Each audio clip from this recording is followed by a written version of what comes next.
Hello everyone. For the month of February, I have created or put together a love edition. I know earlier this month I talked about, or last month, the end of last month, I can't remember, it was a little clip on love and acceptance. So today I'll talk about the Greek loves. There's 8 of them. And also one of my favorite things, it's the 5 love languages. Although I'm not Christian, and it is by a Christian author, Gary Chapman, it's still a good book, and he has good points in it, the 5 love languages. And I will end on a note of something that gives everybody something to think about, toxic or non-toxic relationships, and how to tell the difference. So to start, I have 8 different types of loves. And you have eros, or erotic love, which is your sexual passion and desire. And it's a very intense and it's very arousing love. It's used in Tantra and, of course, for your sexual pleasures and endeavors. It's very primal and powerful fire. However, it can be used and misused and abused, and it can be used impulsively and can lead to broken hearts, because it also burns out quickly. So it needs to be partnered or fanned. Fires of this flame need to be fanned through with another form of love. Because it's centered around the selfish aspects of love, which are personal infatuation and physical pleasure. The second kind of love is philia, which is your affectionate love. It's your friendship, those that you value or consider your equals. And this one, in the Greeks, it's above eros.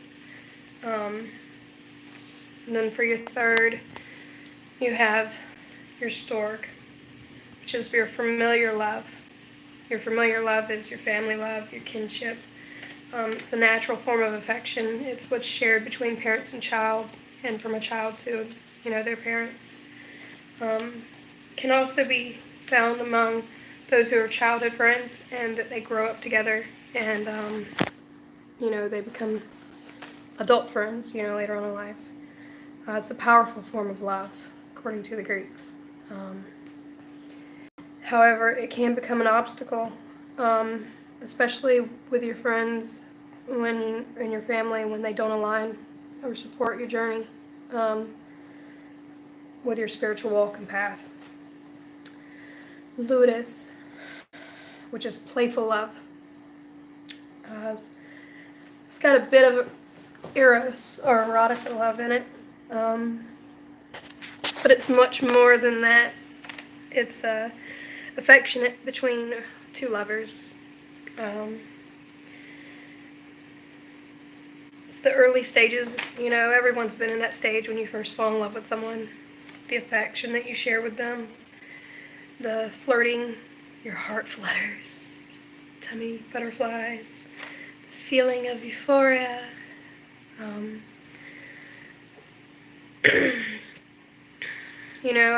Playfulness is an essential ingredient.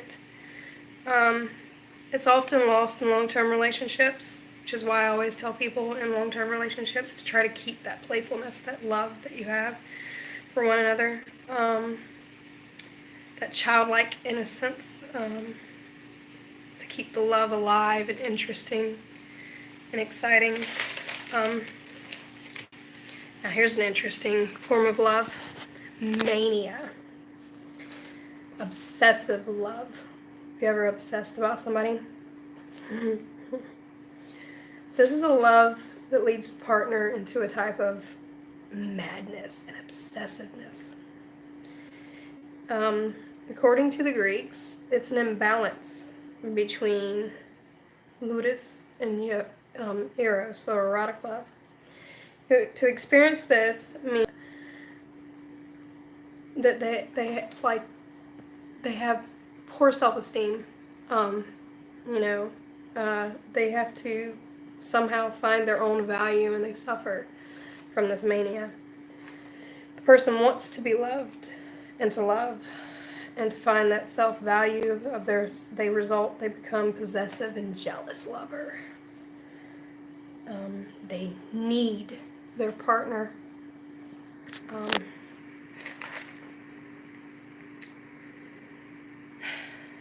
And if the partner fails to reciprocate the same level of mania, many issues will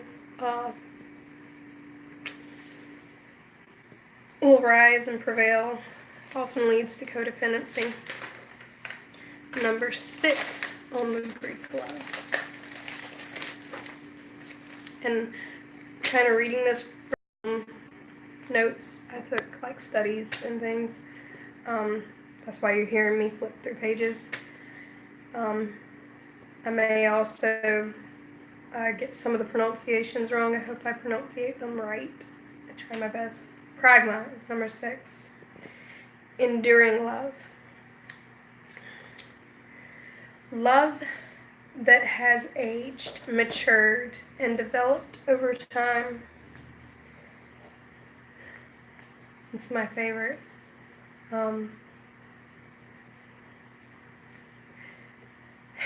Beyond physical, transcended the casual, and it is a unique harmony that has formed over time.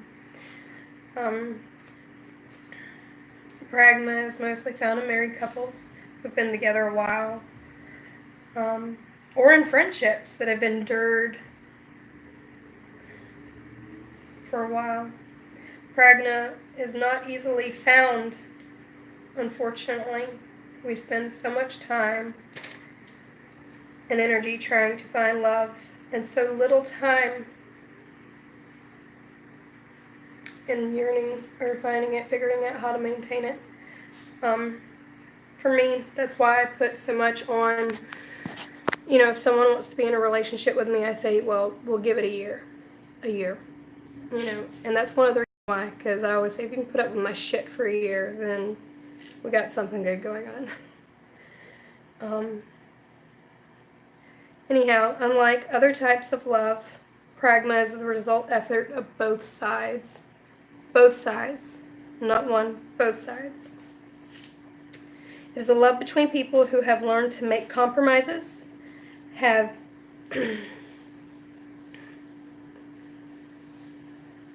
had patience and tolerance, and have wanted to make the relationship work.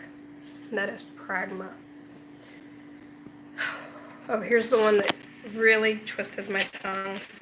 Let's hope I get it right. Number 7. Philia. I'm saying it right. Self-love. And that's one of my favorites too. Greeks understood to care for others, you must first care for yourself, which was my short clip about love and acceptance. It was about that too. I talked about that. Not unhealthy vanity or self-obsession. It focuses on, obsession that focuses on personal fame, gain, and fortune, which is narcissism. Not that. It's self-compassion. A deep understanding that once you have the strength to love yourself and feel comfortable in your own skin, you will be able to provide to others. Aristotle said, all friendly feelings for others are an extension of a man's feelings for himself. You can't share what you don't have. The only way to truly be happy is to find that unconditional love for yourself. So first, have unconditional love for yourself, and then you'll have unconditional love for others. And last but not least, agape love, number 8, which is selfless love. It's the highest, most radical type of love. Selfless, unconditional. I lost connection for a moment. I want to try to finish this. Some call it spiritual love. unconditional love, bigger than our is free from desires, expectation, and love regardless of our flaws, shortcomings, and other imperfections. It accepts, forgives, and believes for the greater good.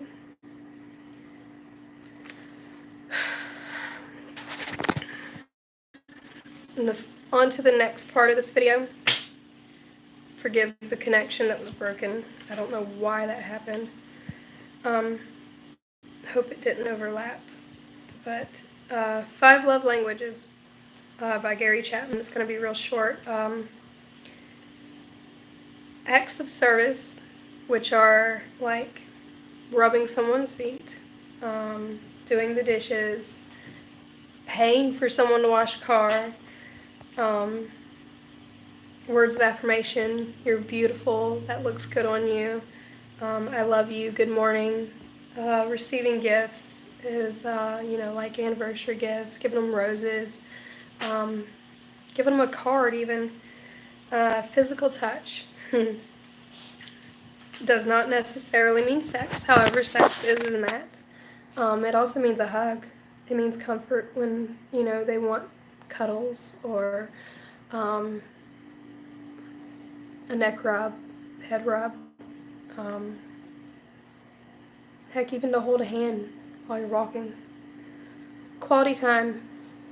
Quality time is watching TV, going to the movies, going for a walk, grocery shopping together even is another form of quality time.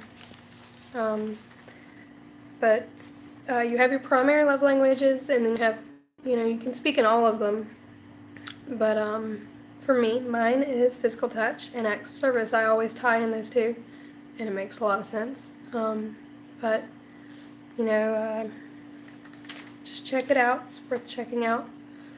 And for my next video, which is 11 subtle differences between a toxic relationship versus one that needs work, I'm actually going to ask John to help me out with it. So I'm going to take a small break, and I will return with him. And with that will conclude the 5 love languages and